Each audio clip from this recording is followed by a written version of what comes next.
Time মতো রয়েছে আর ওই মহিলার হচ্ছে না গেছে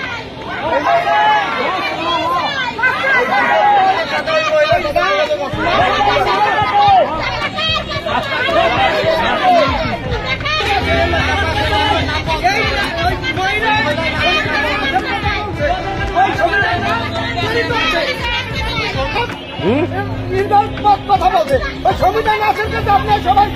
বাচ্চা উদ্ধার করে বাচ্চা চাই আমরা সকাল 6টা বাজে ধরা হয়েছে রুটি কলা কেনা হয়েছে কেনার পর উনি 500 টাকা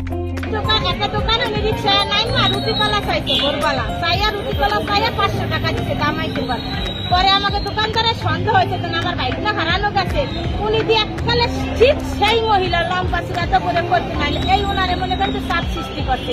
বসাইয়া জিজ্ঞাসাবাদ করতে পার পরে ঠান্ডা মাথায় জিজ্ঞাসা তুমি শিকার তোমার সাইডা দিল তখন এ কইছে হ্যাঁ আমি বাচ্চা আমার ভিতরে আছে কিন্তু বাচ্চা আর একজনের রাতে হ্যার কাছে বাচ্চা আমার কাছে নাই তাহলে ফোন করো ফোন কর লক খুললা দামা ঘাটে আমরা ফোন দেই কিন্তু উনি লক খুললা নাম্বারে ফোন দিয়ে লাউড স্পিকারে জিজ্ঞাসা যে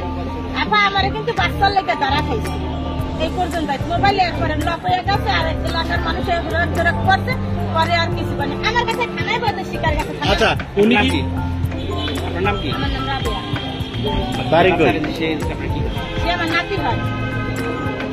আপনার বাড়ি কোথায় আজকে ফুলবুদ্দি নামক মাদারীপুর সদর থানাধীন ফুলবুদ্দি নামক স্থানে একজন মহিলা সকালের দিকে রুটি কলা কিনতে গেলে উক্ত দোকানদার যে ওই ক্রেতার আচরণে এবং তার কথাবার্তায় সন্দেহ হলে উক্ত দোকানদার তাকে রুটি কলা দিয়ে ওখানে কৌশলে বসিয়ে রাখে। পরবর্তীতে সে যে গত কিছুদিন পূর্বে যে হাসপাতালে যে একটা বাচ্চা চুরি হয়েছিল ওই বাচ্চার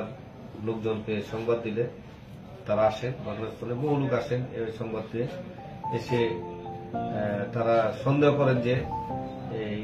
ঘটনার সাথে হয়তোবা সে জড়িত আছে মর্মে সন্দেহ করেন এবং বহু লোকের জড়ো হয়। পরবর্তীতে যেহেতু বহু লোকজনের জমায়েত হয়েছে বিশৃঙ্খলা ঠেকানোর জন্য আমাদের থানা পুলিশ উক্ত ঘটনাস্থল থেকে ওই মহিলাটাকে থানায় নিয়ে আসছে নিরাপত্তা হেফাজতে এবং তার বিষয়ে আমরা তদন্ত অব্যাহত রেখেছি। ঘটনার সাথে সে সংশ্লিষ্ট থাকলে জড়িত থাকলে তার বিরুদ্ধে আইনানুগ ব্যবস্থা গ্রহণ করা হবে। তাকে জিজ্ঞাসাবাদ অব্যাহত আছে।